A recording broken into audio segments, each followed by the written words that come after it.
പൊന്നൂട്ടാ. മോളെ നഷ്ടപ്പെട്ട കാര്യം ശാരികേച്ചി അറിയിച്ചാലോ? ഈ ഒരു അവസ്ഥയിൽ ശാരികയ്ക്ക് അത് താങ്ങാൻ പറ്റുമോ? അതിന്റെ ഒരു ആഫ്റ്റർ എഫക്റ്റ് പറയാനും പറ്റില്ല. കുട്ടിയെക്കുറിച്ച് ഒരു വിവരവും ഇല്ലേ? ഇല്ല.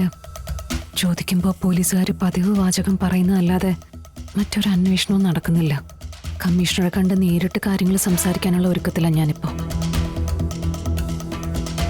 മോളെ കണ്ടുപിടിച്ച് നോക്കൂ. അല്ലാതെ ഈ പറയുന്നതിനൊക്കെ ശാശ്വതമായ ഒരു പരിഹാരം കാണാനും പറ്റില്ല. ഒരു മിനിറ്റ്. അച്ഛാ, ഞാനൊന്ന് പോയി ചേച്ചിയെ കാണട്ടെ.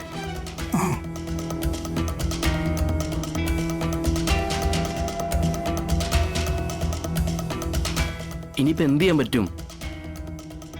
ദേ അവസാനം എല്ലാ കള്ളും കൂടെ എന്റെ മേലേക്ക് ഇടരുത്. ഞാനല്ലേ സാറ് പറഞ്ഞിട്ടാ ചെയ്തേ.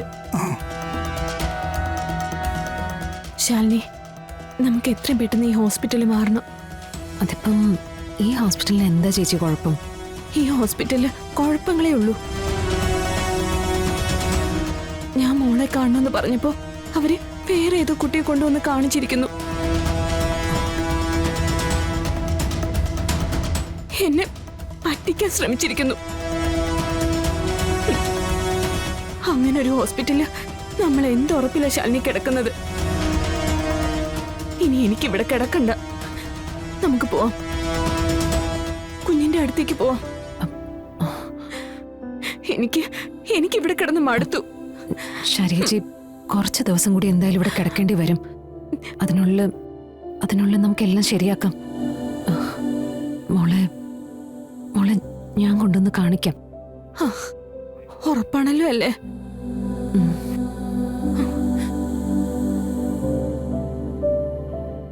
ദൈവമേ, എല്ലാം നല്ല രീതിയിൽ നടത്തി തരണേ. ശാരിയുടെ കാര്യത്തിൽ എന്തെങ്കിലും ഒരു വഴി കാണിച്ചു തരണേ.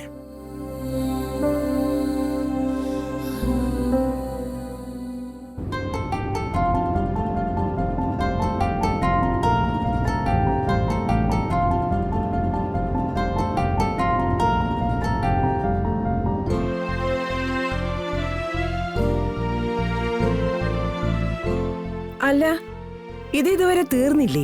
അവര് കൊച്ചിനെ കൊണ്ട് ദാ ഇപ്പൊ ഇങ്ങെത്തും.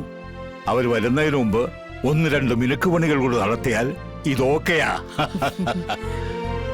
ആഹാ, ഇത് കൊള്ളാലോ. ഇതെവിടുന്ന് തപ്പിച്ചു? നന്ദന വലിയ കൊച്ചായെങ്കിലും അവള് കളിച്ചിട്ട് മാറ്റിയിട്ടതിൽ പലതും വർക്കിംഗ് കണ്ടീഷനാ. ഓ, അത് ശരി. അതിന്നൊരെണ്ണം ഞാൻ പൊടിതട്ടി ഇങ്ങ് എടുത്തതാ. ഇത് കറങ്ങുവോ? പിന്നില്ലാതെ.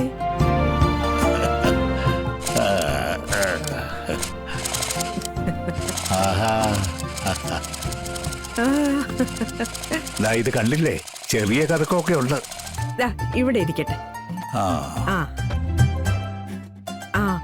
കുഞ്ഞിന് കൊടുക്കാൻ കുറുക്കുണ്ടാക്കി വെച്ചിട്ടുണ്ട്. പാലും തിളപ്പിച്ചു വെച്ചിട്ടുണ്ട്. അയ്യോ, ഞാൻ മറന്നു. ആരതി വിളക്കെടുത്ത് വെച്ചിട്ടില്ല. ഞാനിപ്പോ വരാവേ. ഓ ശരി.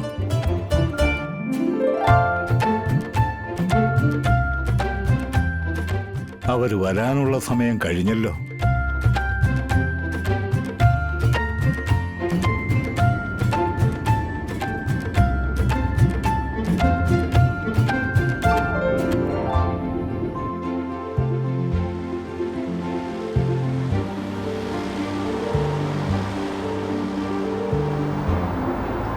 കാർത്തിയായി, അവരിങ്ങെത്തി.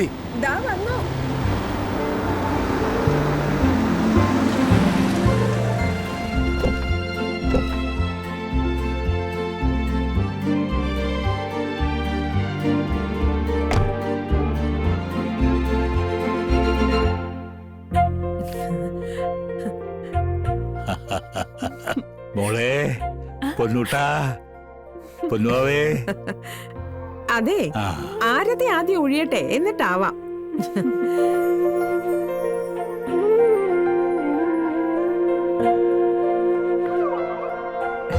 ഞാനേ ഇത് തട്ടിട്ട് വരാവേ.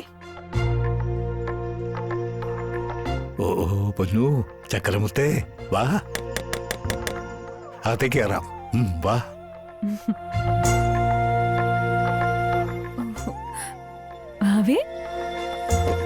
എന്തിനാ? മോളെ വാവേ, ഇതായിരുന്നു നിന്റെ വീട്. ഇത് നിന്റെ മുത്തശ്ശൻ, ഇത് നിന്റെ മുത്തശ്ശി. ഇങ്ങി വന്നേ.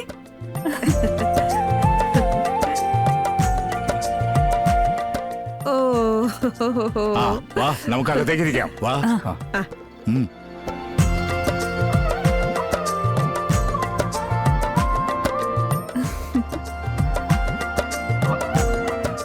അതെ, എന്നെ അച്ഛാന്ന് വിളിച്ച് പഠിപ്പിക്കണോ അതോ ഡാഡി എന്ന് വിളിച്ച് പഠിപ്പിക്കണോ? ഏതായിരിക്കും ബെറ്റർ? നമ്മുടെ കൊച്ച് നമ്മളെ അച്ഛാന്നോ അമ്മയെന്ന് വിളിച്ചാ മതി. ആ വിളി കേൾക്കുമ്പോഴുള്ള സുഖം വേറെ എന്ത് വിളി വിളിച്ചാലും കിട്ടില്ല. ആ എന്നാ ശരി മോളെ, ഞാൻ മോളുടെ അച്ഛൻ, ദേ, ഇതാ മോളുടെ അമ്മ. ഇത് മുത്തശ്ശി, ഇത് മുത്തശ്ശൻ. മുത്തശ്ശിയുടെ ചക്കര മോളെ. അതെ, എന്റെ കാര്യം കൂടെ പറ. മുത്തശ്ശന്റെ ചക്കരക്കുട്ടി. മോൾക്ക് വിശക്കുന്നുണ്ടോ? കുറുക്കുണ്ടാക്കി വെച്ചിട്ടുണ്ട്, പാലും തയ്യാറാക്കി വെച്ചിട്ടുണ്ട്. എന്ത് വേണം കുഞ്ഞു മോൾക്ക്? മോളെ. ആ. ഹലോ, അതെ കൃഷ്ണമൂർത്തിയാണ്. ഏ ആണോ?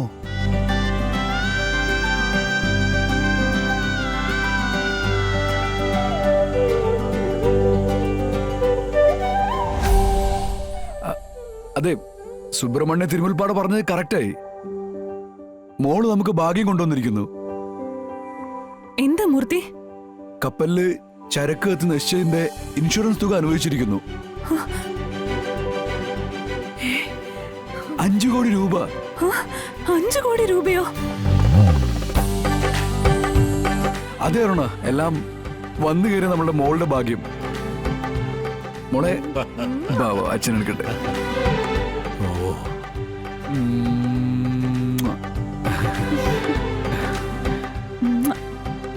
അതെ, എല്ലാം ഇവളുടെ ഭാഗ്യം.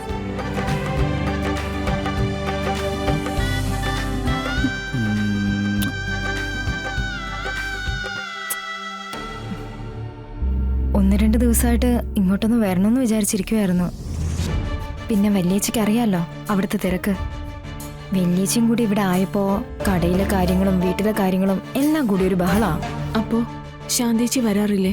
ആ, അത് വരുന്നതും വരാതിരിക്കുന്നതൊക്കെ കണക്കാ.